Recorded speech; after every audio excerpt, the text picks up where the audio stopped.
Hey, what's up, everyone? I'm Dave. And I'm Andy, and welcome to Dude, Did You Hear? Where we talk about the things you always wanted to talk about. You just never knew you did. It's like they always say, the best stories start with, Dude, did you hear? Hey, Speed Racer, slow it down to 1 speed. Words are just shaped sounds. Sounds are all that Andy and Dave have between them. Trapped in a basement deep under the studio, sound is all they have to show the way. So many voices shout from beyond the walls, the undead wait ahead. But how will they know where to go from here? How can they see until they hear where to find the light? Shocking revelations await beyond. Andy and Dave will soon be thrust on a journey home. My sole purpose is to provide direction. I am simply a herald. First, Floaty McFloatface, you don't even have a soul. But beyond that, why don't you use your divine purpose to find us another way out of here? Dave, we don't have a lot of time left. Oracle already said he needs to go recharge. Correct.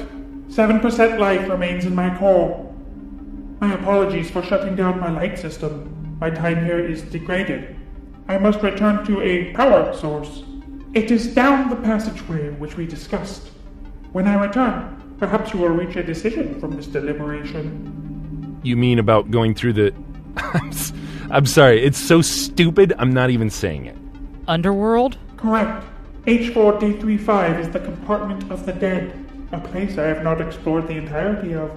The catacombs were once used to evade the first native causite uprisings. We don't care about that.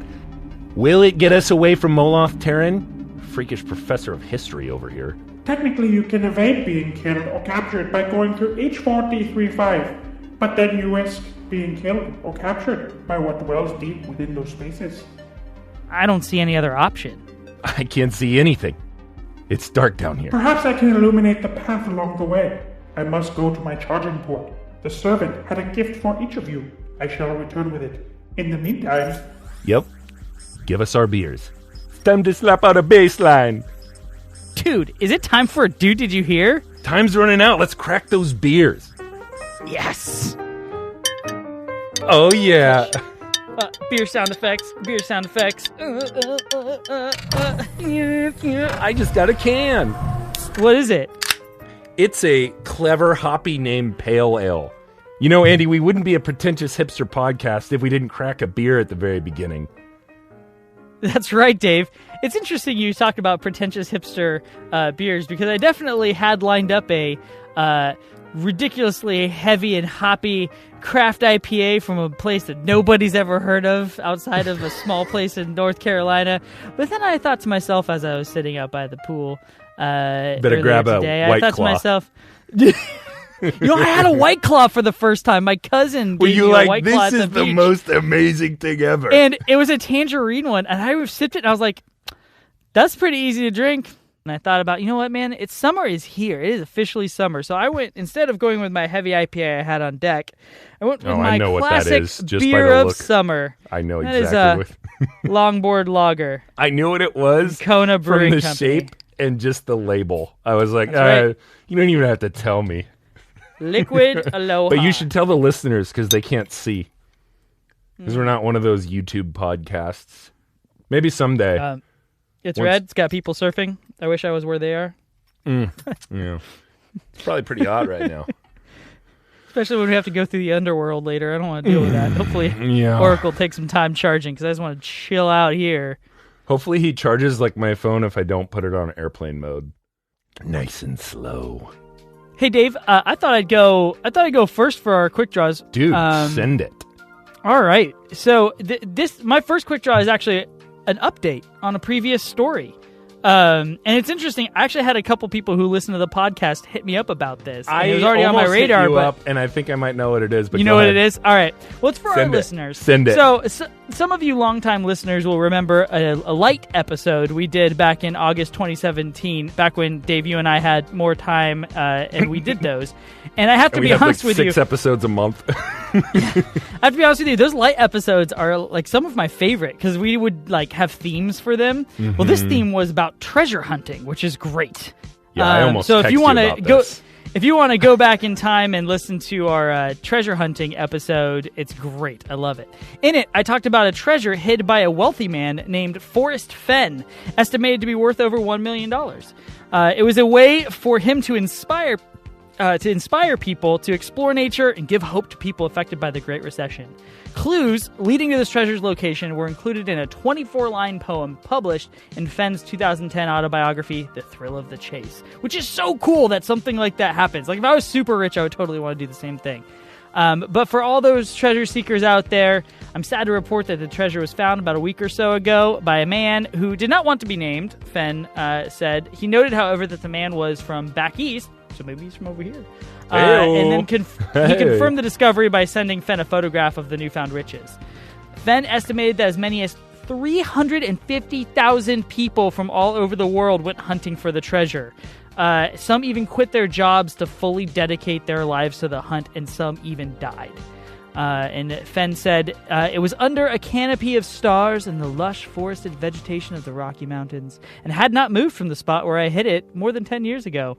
I do not know the person who found it, but the poem in my book led him to the precise spot. So there you go. Conclusion to my story. Dude, I was going to text you about that, and then I was like, I don't know. If he doesn't talk about it, I'll talk about it. But I should have just texted you. I was like, if it's your story, you gotta... I gotta do the update. Dude, you had to. I love 100%. It when we do. I wish we had more chances for updates. Well, there's an update on another story that's been going back and forth, but I don't have it yet. So I'll be getting back to you probably in the next episode. Nice. I was going to say, Dave, it's hard to do updates for a lot of your stories because yours are like Rasputin in the early 1900s. Believe it or not, everyone involved with that is dead or just doesn't care anymore. We got bigger fish to fry, Andy. Yeah. All right, well, let me set the stage for you, Andy. It's a dark time for America. Liberty looms large as thunder and lightning crack the late-night sky. One man, whipped by wind and pelted by rain on a desperate 18-hour midnight horseback ride in the midst of a fierce thunderstorm, duty-bound, called to decide America's fate. Deadlocked, independence depends on a determined, delinquent, disfigured delegate from Delaware's dramatic decision. It all comes down to a midnight ride to turn the tide. You know who I'm talking about? Paul Revere? No, I didn't think so. His name was Caesar Rodney. He's a dude with a mild maxillofacial deformity, probably from dipping, if I had to guess. But Caesar Rodney was the deciding vote for America securing the majority in Delaware to vote for independence. So he was sent for by night from the other delegates from Delaware to break a tie to decide whether or not America would declare independence at the Second Continental Congress in 1776. As you know, the resolution passed on July 2nd, 1776, and we declared our independence on July 4th. So, supposedly Caesar Rodney had few portraits made due to his deformity on his face. Like he had a hole in his face from his tobacco? Yeah, that's what I assume. I didn't go real far down the rabbit hole as to why. But, yeah, that's my guess. And apparently scholars guess he's not as famous because he didn't have as many portraits. So, don't forget Caesar Rodney's midnight ride to vote, the one that paved the path for Paul Revere. That's awesome. I legitimately learned something about this. Yeah. I knew everything about that time. Can you imagine that, though? Just that picture of, we don't have enough votes. Rouse him and bring him back. And then he rides for 18 hours on horseback through a thunderstorm. That's crazy. He's like, sure, I'll come vote. Just give me 18 hours. Yeah, that's almost... Yeah, another midnight ride. That was very important. I love it. Well, Dave, my only this is my only other quick draw is, if you ever heard this, and if you have heard it, I still want to tell our listeners about it because I thought it was just so entertaining. Have you heard what the original plot of Anchorman was? Are you talking about Wake Up Ron Burgundy? No. So Will Ferrell did an interview recently, and he started talking about the first version of Anchorman. I used to be an Anchorman expert, Andy. I used to be the master of Anchorman. Anchorman, and I think you'll agree, Dave, Anchorman stands as, I think, one of the best comedies of all time. Right up there with Zoolander. And so here's what Will Ferrell said. The first version of Anchorman is basically the movie Alive, where the year is 1976, and we're flying to Philadelphia to celebrate the bicentennial. And also, all the newsmen from around the country are flying in from their affiliates to have some big convention. So it's a giant, 747 full of all the news people, right? Ron convinces the pilot that he knows how to fly the charter jet, and he immediately crash lands it into the mountains. What? And this is the story, and this is just the story of them surviving and trying to get off the mountainside. They also clipped a cargo plane on the way down, and the cargo plane crashed as well, close to them. And it was carrying only boxes of orangutans and Chinese throwing stars. So throughout the movie, they're being stalked by orangutans who are killing them one by one with Chinese throwing stars. It sounds like the best movie ever made. I know! Why didn't they just do that for Anchorman 2 instead of the garbage movie they made? I don't know, Dave. That's... Dude, it's not garbage at all, but I would 100% pay money to see those guys be in this movie. Wait, you didn't think Anchorman 2 was garbage? This is the first version, the original plot of the first Anchorman. No, I'm saying... Anchorman 2 should have been replaced with this. Yes. No, Anchorman 2 was trash. Anchorman, we I don't was so ever... sad. So there's another cut of Anchorman called Wake Up Ron Burgundy, and I have that movie as well. Like, it's on the Blu-ray release that they did a while ago. They had like a special edition, and it has one of the other cuts. And you actually find out that Wes Mantooth is actually Wes Burgundy, and he's Ron Burgundy's younger brother. I'm not even kidding. He's like... Tell Mama and Pop Burgundy I'll be home for dinner tonight. They have a whole like reconciliation thing. It's at the zoo. Anyway, wow. Andy, you know me well enough to know that I lived in England for nearly 5 years of my life. Mm-hmm. Do you know what pencil erasers are called in England? They're called Get a Dentist. Just kidding. There's no such thing as an English dentist. Erasers are called... are called rubbers in England. And I've always wondered why. No. Well, fear not, I finally found the answer after years of wonder. Like years. I'm not even kidding. I guess I can see how they got there. Yeah, well, Britain was busy oppressing American colonists at the time. They were also discovering uses for rubber by experimenting with the material. It didn't have the name yet. After pre-revolutionary Frenchmen wrote a paper on the amazing properties of what they found. Well, sure enough, a gentleman by the name of Joseph Priestley noted that it was great for rubbing off pencil marks. Naturally, British people didn't want to say rubbing off for obvious reasons. Yes, can you grab me the rub off? So the name rubber took off, putting the old rubber to the Roman roads. Nice. Yep, nice little... nerdy fact. Well, actually, Andy, it's called a rubber. It's called a rubber. You wouldn't know rubber if it hit you in the face, nerd. Oh man, now we've come to the major segment, the main event. Well, did you hear? Just in case we also have new listeners, yet again, should we talk about what we do here? Sure. All right. So usually we'll do a couple of quick draws, 1, 2, maybe 3. Sometimes we get as high as 4, depending. Whoa. You know, that's a very, very loaded episode or a very light episode. So quick draws are usually 2 minutes or less. Then we get into Dude Did You Hear? And we'll do between 1 and 3 Dude Did You Hears. Then we'll get into I Recommends, I Don't Recommend, and then a shower thought or a quote. And that's kind of the run of the show here. Basically, the goal here is for this podcast to be like something you would listen to when you're telling stories around the campfire. So if you're sitting around a campfire swapping interesting stories, having a couple brews with your buds, you're like, hey, dude, did you hear about this? Yes. But that's the goal around here. That's right. Dude. That's right. Andy, dude, what did you hear?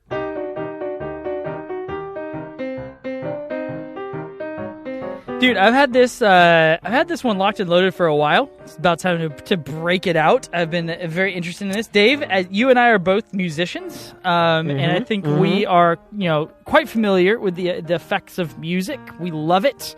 It's been well documented that music can have numerous beneficial effects on human well-being, from improving auditory processing, learning, and memory, to increasing your dopamine levels, which positively affects mental health. Music is amazing, Dave, and you and I, both being musicians, we can attest to that. Absolutely. However, I'm not here to talk about humans, Dave. I'm here to talk about cheese and mosquitoes. Oh, wow. Hard left turn. But with music. So, first, let's talk about cheese. Arguably one of the top 5 favorite substances of mine on the planet. I have been known to just demolish a wedge of brie. I'm not. You ate the whole wheel of cheese and you pooped in the refrigerator, Andy? I'm not even mad. I'm impressed. It's a normal night for the good old Andy. I think it was the first time I've ever said my full name on the. I literally was just thinking that. That's. You should probably bleep that out. I'll bleep that out. Everybody. And then I'll make it sound like your last name's really dirty.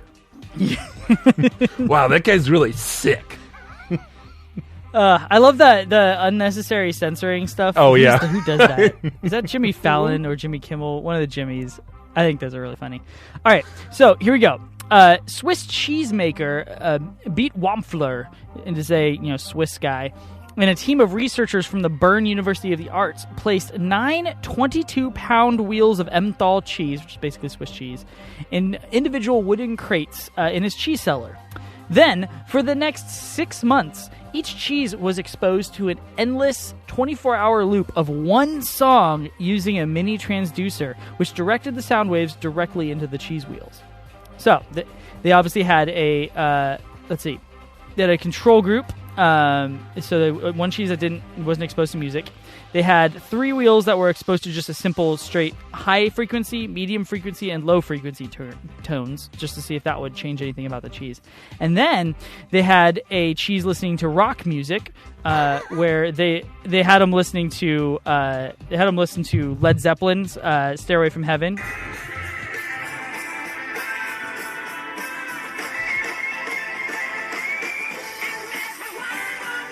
So they did that for 24 hours. Next, they had the ambient cheese. The ambient cheese listened to Yellow's Monolith.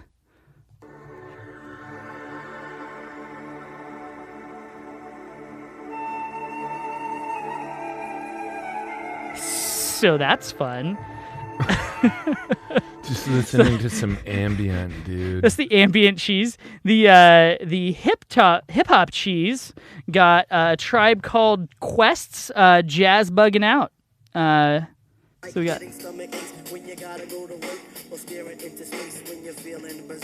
I don't really mind if it's over your head, cause the job of resurrectors is to wake up the dead. So pay attention, it's not hard to decipher. Did he say Lake of the Dead? I don't remember. It's all good. Anyway, Tribe Called Quest. And then lastly, we had the techno cheese. Which was listening to the best UV cheese. from Ville.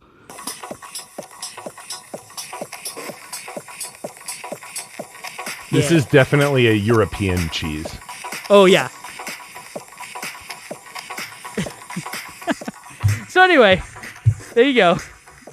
The researchers played all those songs, along with the frequencies and all that kind of stuff, to the cheese for 6 straight months. And then they did a blind taste test alongside a panel of culinary experts.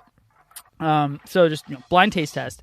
Now, overall, they found that the cheese exposed to music had a milder flavor than cheese not exposed to music. Like, you could literally taste something different. Remember, blind taste test. They don't know which one's which. So that's not necessarily bad. But the winning cheese, the one that was the overwhelming favorite that everyone said, this is the best cheese, by almost unanimous decision, was the one that listened to hip-hop for 6 months. So you got the Tribe Called Quest. They said its cheese was remarkably fruity and slightly sweet, both in smell and taste, and significantly different from the other samples.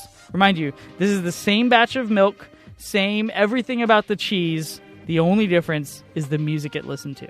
I thought that was fascinating. Dude, it was just listening to like Shylin and Timothy Brindle and Childish Gambino, and it was like, yo, what's up? I'm a cool cheese.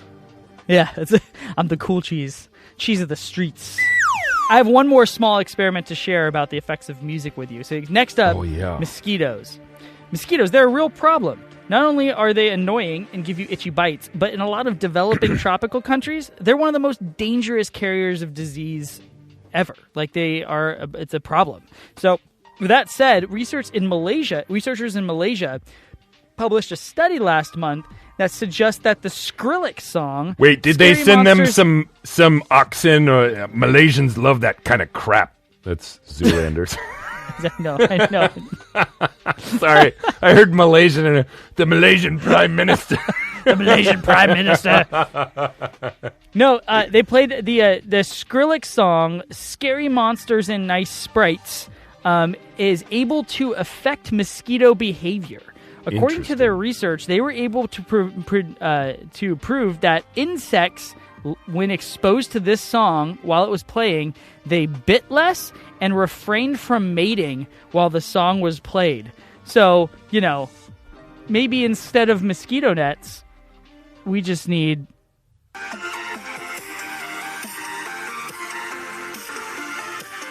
Hear that? That's the sound of mosquitoes not getting down.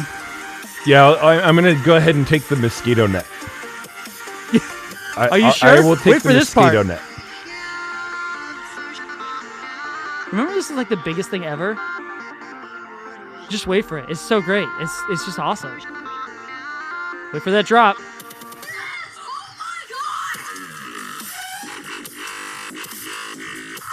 Instead of mosquito sex, it's Transformers sex. Yeah, instead of the mosquitoes mating, the Transformers are. Yeah. Oh my. Autobots, roll out. Autobots, roll out. Anyway, I thought you'd get kicked out. Wow. That's my dude. Did you hear it? That's awesome, dude. Dude, that cheese stuff is so... Like, the impact of music, I don't know. I think it comes down to frequencies and those effects of the frequencies and what they do. Yeah. Oh, of course. Yeah, it's got to be that. But who knows? Maybe in 1,000 years we'll know. And they'll be like, you know what? You know who figured it out first? Dude, did you hear? They were right the whole time. Those hack frauds, Dave and Andy, they knew the whole time. The whole time. They talk about, there's a whole thing, there's a whole separate Radio Lab on this, but the cataclysm sentence, like if you could leave like one bit of information in one sentence to the next beings that inhabit this planet after we've had this giant cataclysm and all life is destroyed, and you leave them one sentence to like find out who is this, the people that used to live here, like what would you leave? And we do not have to get into that. It was a huge philosophical thing. Oh, dude. But what if what they found, these next beings that would inhabit this earth, what if all they found was all of the episodes of Dude, Did You? Like, what the hell are these guys saying? These must have been the leaders of Earth. Yeah, obviously these guys were the most talented.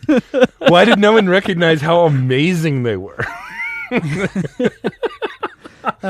Anyway, have you heard anything?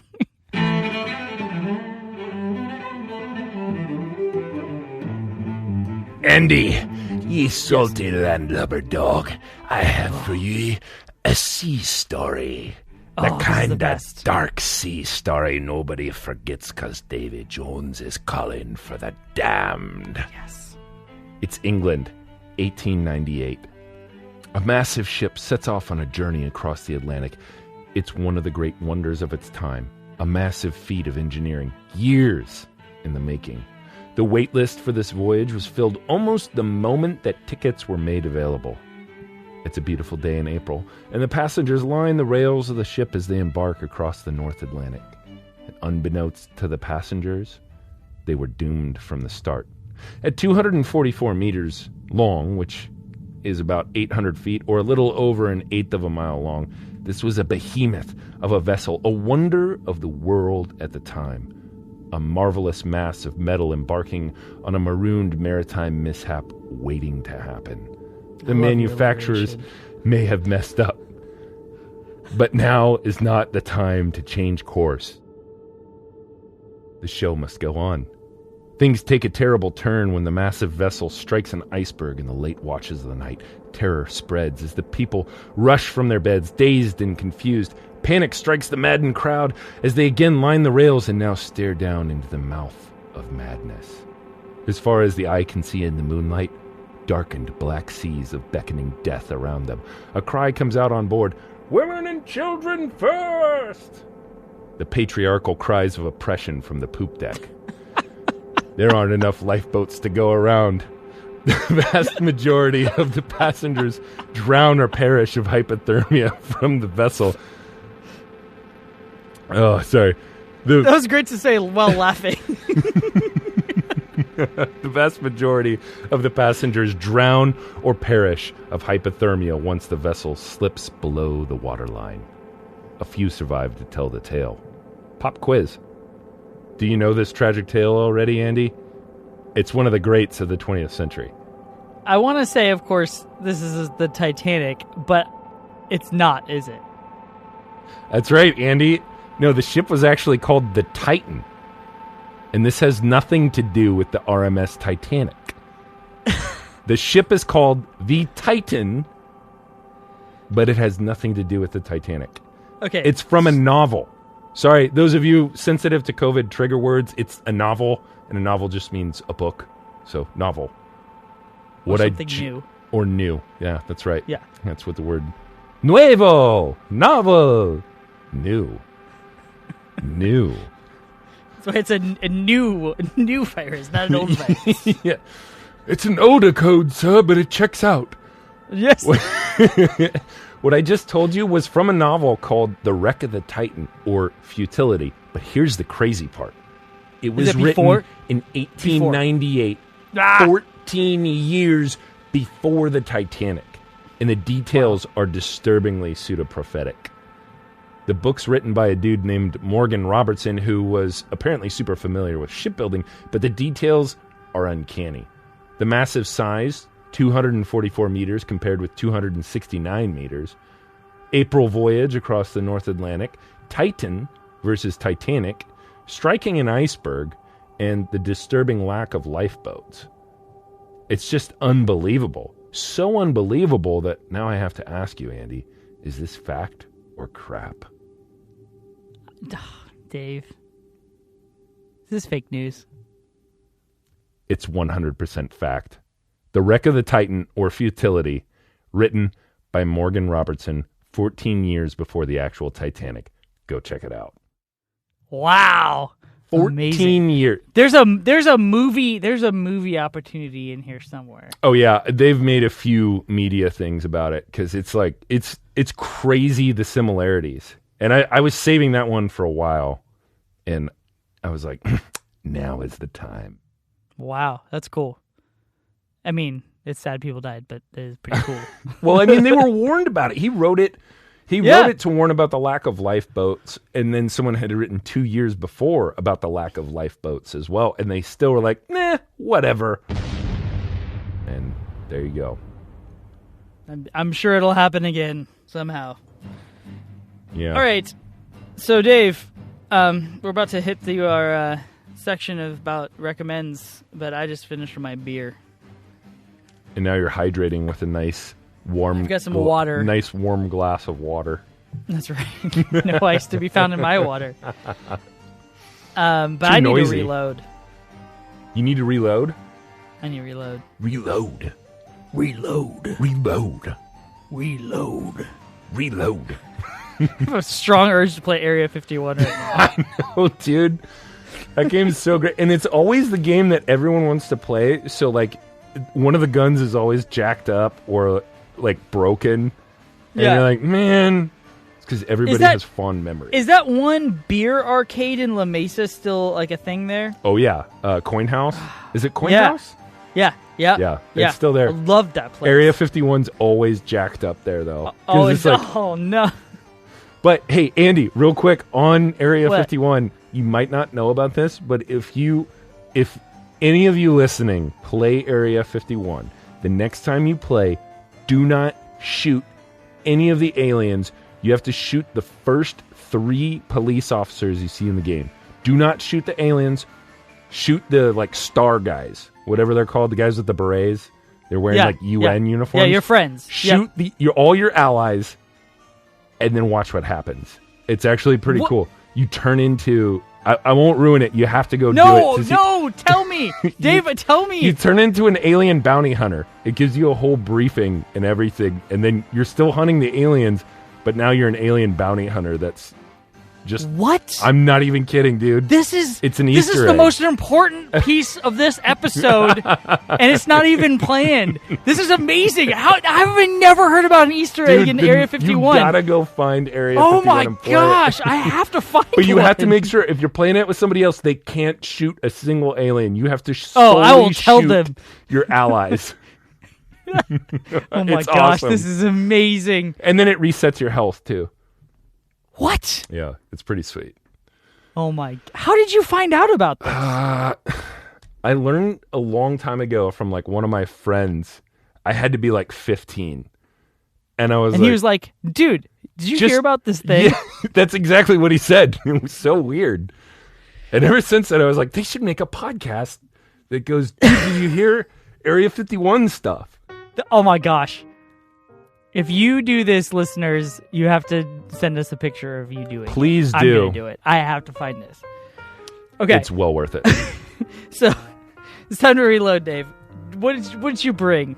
Well, Andy, after all your discrimination against White Claws... I'm sorry. It was tasty. It is tasty. What do you have? I got a Buffy tea to go and redeem myself. That's a Buffalo Trace for those uneducated. Yeah. Sorry, I just went straight to Buffy tea, just thinking everybody would know what that was. Apparently, a lot of people don't know it's called Buffy tea for short. But well, I think I've only heard it twice. So. Oh, okay. I'm pretty sure if you went to a bar in Louisville, Kentucky, you'd be like, "Hey, can I get a Buffy tea?" They'd be like, "You can." Yeah. Why don't you get your out of here? You stupid. One of them city folk. Yeah, one of those Californians taken away. Well, Dave, I also have a bourbon, and this is a special bourbon, Dave. Ooh. And it will be a small recommend for everybody if you want to have a really, really solid high-end bourbon. I did pay a little too much for this bottle of whiskey. That's the real question, Andy. Can you pay too much for bourbon? I have yet to have a Pappy, but It's I really Pappy? struggle with... No, this isn't... Oh. No, it's not I was Pappy. like, what? What are you doing? Andy, you just asked if it's should be possible the to pay dude too much did you for hear? If that's Pappy, you got... That's got to be a dude did you hear. The whole episode is just, Dave, did you hear? I got some Pappy, and I sip it, and that's the only part. That's all it is mouth noises the whole time? Yeah. Oh, God. For the briefest second, pay $2,500 for a bottle of it. It's kind of like, that is more than my mortgage, and I would have a tough time saying, "Hey, honey, you know how we only make X dollars a year? I'm gonna take a percentage of that and a decent buy amount. A bottle of liquor."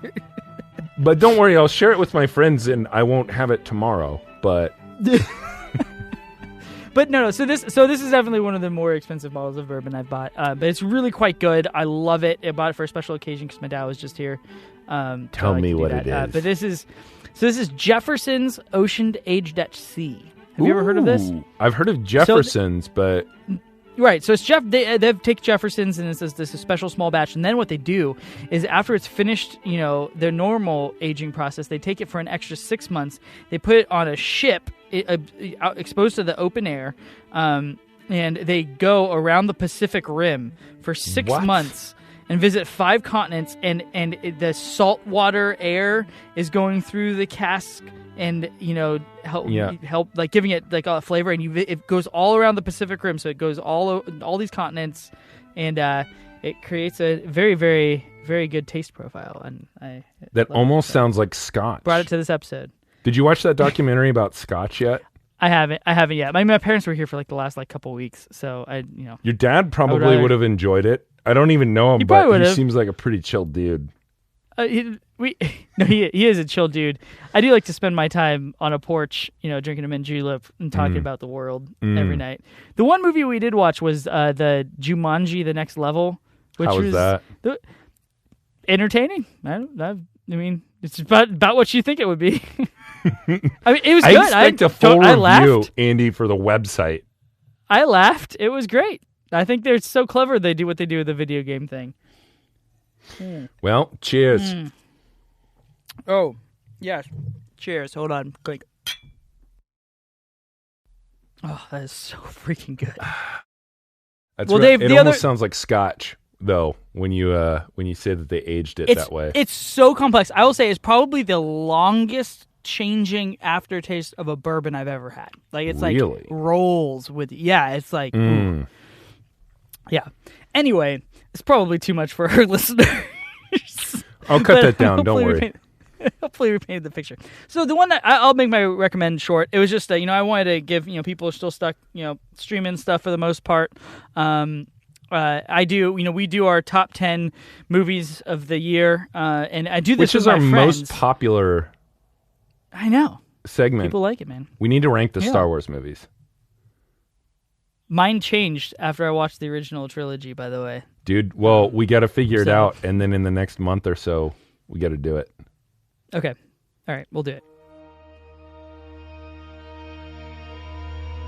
So my buddy, we share our top 10s with each other as well, and this one was his number 6.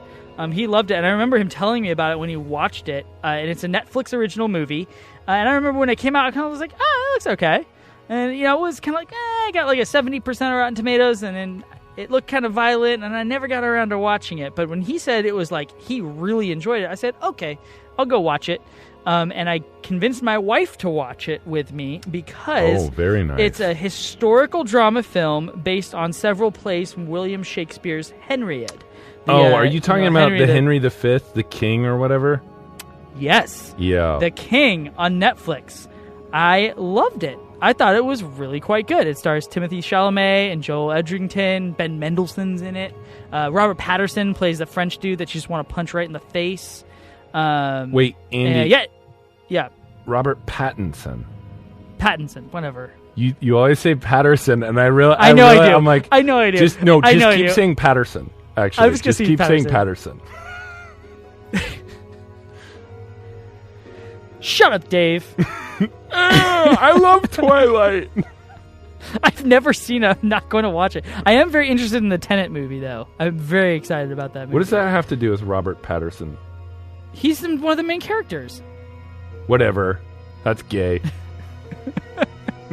Anyway, the point is, you know what? It's really, if you like a good Braveheart vibe of a movie, it's actually really good writing because basically they're using Shakespeare. So, there you go. I was like, it was a Netflix original movie, so I was kind of prepared to be underwhelmed kind of thing. And then as it kept going on, I was like, wow, this writing's really good. Wow, this is actually a pretty good movie. And it finished, and my wife loved it, and it was like, had some bloody and violent stuff, and she was really into it. And so there you go. The King on Netflix is a good movie. I recommend it. If you like a good 2.5 hour medieval epic. Dude, that's well worth it. There's also a great version of Henry V if you enjoyed that, and then you can get the full Shakespeare experience because it's based off his Henry V play. There's a really good one. I'll text you about it. Okay. What do you got? I'll definitely check that out too because it's worth it. It's really worth a watch. It's a good movie. It's worth a night to pour yourself a scotch and talk about old England. Oh yeah. All right, Andy. Here's my I recommend.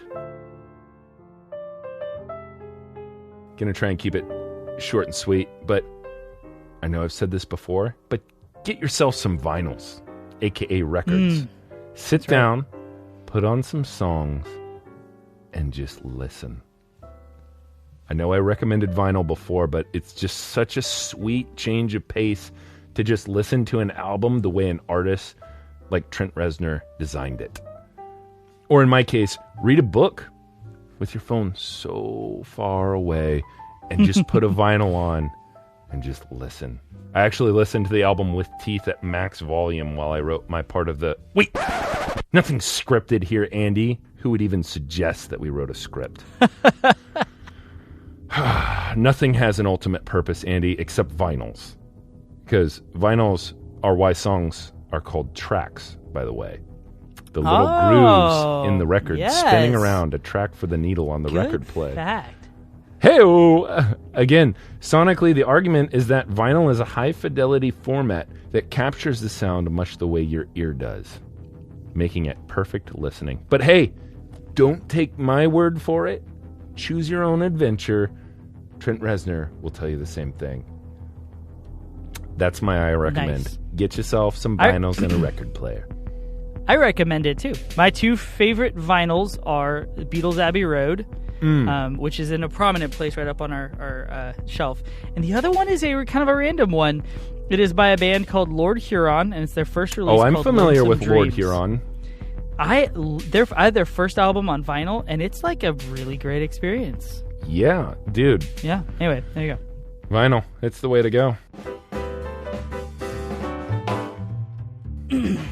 Hey, we recommend things, and recommending things is great, but sometimes we come across things we don't recommend. I'm Dave, scared, I got Andy. another great one for you. I got another. Hey, listen. You know what I don't recommend? Trying to get out of a life sentence by dying. I don't recommend it. Mr. Jeffrey Epstein. I'm sorry. Nope. Mr. Benjamin Schreiber, 66, was sentenced. Trying not to do a spit take. It's like I'm not going to let this bourbon go to waste. All right. So, Mr. Benjamin Schreiber, age 66, was sentenced to life without parole after being convicted of murder for killing a man with the handle of an axe in 1996. Oh my gosh. No, not even the axe, the handle. Anyway, in March 2015, Mr. Schreiber, who is being held at the Iowa State Penitentiary, was taken to a hospital after having seizures and a high fever. The cause of his illness turned out to be large kidney stones, which led to septic poisoning. Well, when he lost consciousness at the University of Iowa's hospital, a staff member called his brother, who told the hospital that although it could give Mr. Schreiber medicine to ease his pain, otherwise you're to let him pass. Mr. Schreiber then said he was resuscitated despite his brother's directions and his own do not resuscitate order on file with the Iowa Department of Corrections. And since he had died and was brought back to life, he argued before an appeals court in 2018 that he had completed his obligation to the state and asked the three-judge panel to let him get on with life. And I was like, when I saw this, I was like, wow. That's great. That's a I almost kind of want to give that one to him. Yeah. But then, of course, that sets a precedent for people to try to take a chance with the old resuscitation. Give me a quadruple bypass. Yeah. So, unfortunately for him, the judges rejected his argument, saying that Mr. Schreiber is either alive, in which case he must remain in prison, or he's actually dead, in which case this appeal is moot. And there you go. There it is. Wise move. I thought that was pretty... When I read that, I was like, ha! Clever girl. You clever girl. Well, Andy, you know what I don't recommend? And I was really afraid you were going to not recommend this too. But you know what? You didn't, which is great. Because I really enjoyed that. That was a good I don't recommend. Thank you. Now it's going to get double good.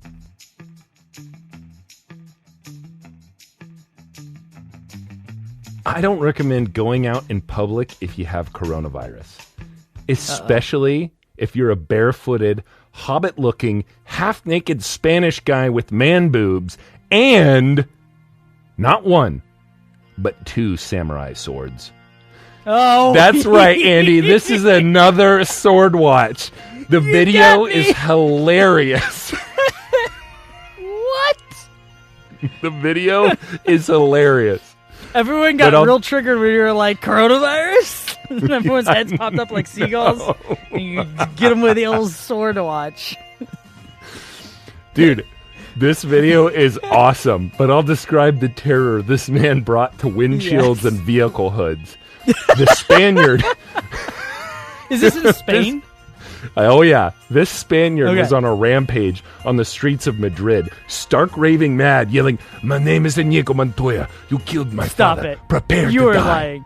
Just kidding. Did He he was really actually say that? yelling, Okay. "I'm going to kill you, sons of..." You know. Okay. The first one He would was be also cooler. screaming that he had coronavirus while he smashed cop car windows. Wait, hold on. No. So I'm imagining. Hold on. I'm imagining this guy's Got like, two swords. "Ah, I got coronavirus!" Like samurai swords wheeling in like a windmill. Yes. That's And the 100%. stops traffic at a stoplight. Have you ever seen the fat kid with the lightsabers that Oh, slips- yes. Yeah, That's this exactly is what I'm exactly imagining. that guy, but Yes. he spit. It's awesome. So he's Andy. Now, usually the police in Spain are heavily armed with pool noodles, red capes, and whistles, for self-defense.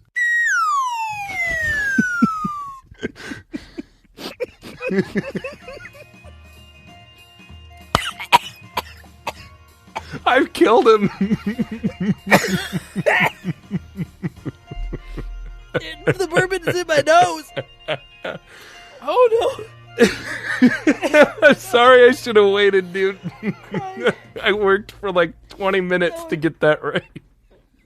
no! Oh my gosh! I've never snorted bourbon in my life. Well, now you have. Oh, you all right? Oh, it's in my eyeballs. Oh my gosh! It's still tasty though. All right, Even well in your played. nostril. Continue on. For self-defense. Not to worry, Andy. The police figured out a humane way to resolve the situation peacefully by ramming him with police cars and then sandwiching the lower half of his body between two police vans. The police said they would have liked to be issued tasers instead of having to turn him into Darth Maul next time. No. If we only had a taser, we could just tase him. What else do we have? Well, we got our cars. All Well, right. I guess we could just smash him with the cars. I don't know why they're Italian Spanish guys. Yeah, but- I know. Andy, Oh the my most gosh. dangerous part of all, though, was this man's lack of social distancing, but the police fixed it, and now this sword watch came to a conclusion with our crazy lunatic in prison. Back to you go. in the studio. I love that there's always a good sword watch story on the horizon. This is great. Well, Dave, I was having, I got my shower thought for the episode, and are you ready for this one? This is a good one. I thought you'd really enjoy this one. Ready? Saying, "Have a nice day" sounds friendly, but saying, "Enjoy your next 24 hours" sounds threatening. Enjoy your next 24 hours. That's a good one. That is a good one, Andy. Well, my quote, and I thought about this for a while, and I was like, you know what? I'm just going to go ahead and send it. It's from Trent Reznor. He says, "Digital formats and streaming are great and certainly convenient, but the ideal way I'd hope a listener experience my music is to grab a great set of headphones, sit with the vinyl, drop the needle, hold the jacket in your hands, looking at the artwork, with your phone turned off, and go on a journey with me." Trent Reznor. Wow. Unbelievably Is he your favorite pretentious. musician? Yes, he is. Believe it or not. Oh, dude, what if Oracle didn't make it? I didn't even think about that. I didn't even think about that. Bro, when he comes back, we have to look in the freezer. You're not going to believe it. Hot Pockets? Yeah, and something else. If that fire goes out, the power might come back on. Then we can have some Hot Pockets, but only after you see what's in there. But only Sir Patrick Stewart knows how to prepare those. Otherwise, they're just fire or ice, molten lava or the Arctic. Trust me. Did you catch that Oracle, who is a robot, said that he had a percentage of life left? Who cares? He was just measuring power. No, Dave.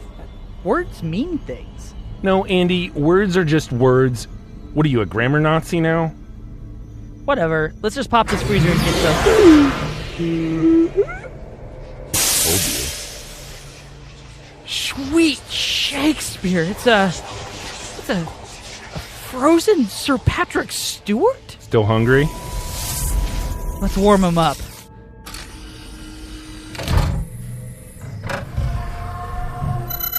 I see you have unsealed the hushed casket. Hey guys, it's me, Dave. And me, Andy. We've got some sweet additional content on Facebook and Instagram, so if you want to keep up with Dave and my shenanigans, get over there. Also, producing this show isn't free or easy, so if you like it, consider joining us on Patreon. Until next time, we'll catch you later.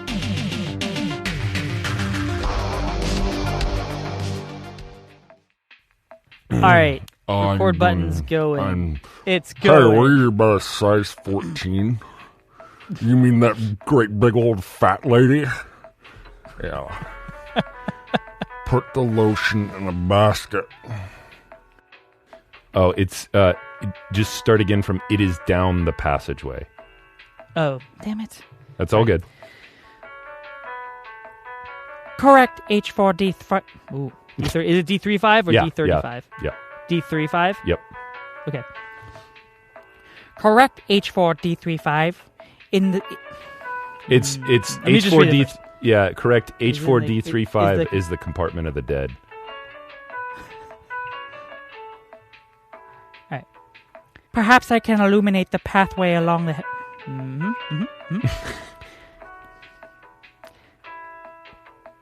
Dude, the only thing I heard is that I need to Reload. Oh, you're already there? Dude, I'm already there, bro. Can I save my reload? I was gonna do my reload right before my IREC. You know what? I'll hold off. We're gonna. All It's right. amazing what I can cut out in the editing room. Oh yeah. But this is one that my buddy had on his. Oh, I didn't turn my notifications off.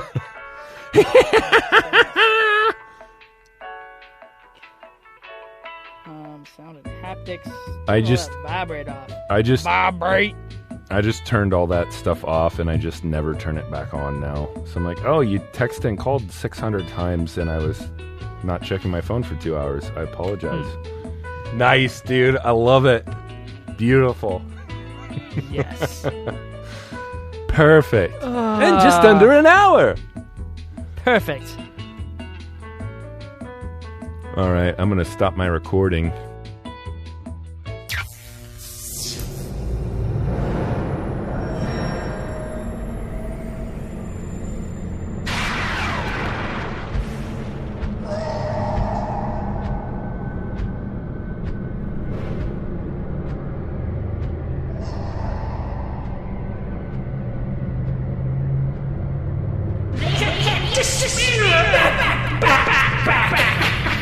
Wait for the waves to wash away again. I've seen what they become to us.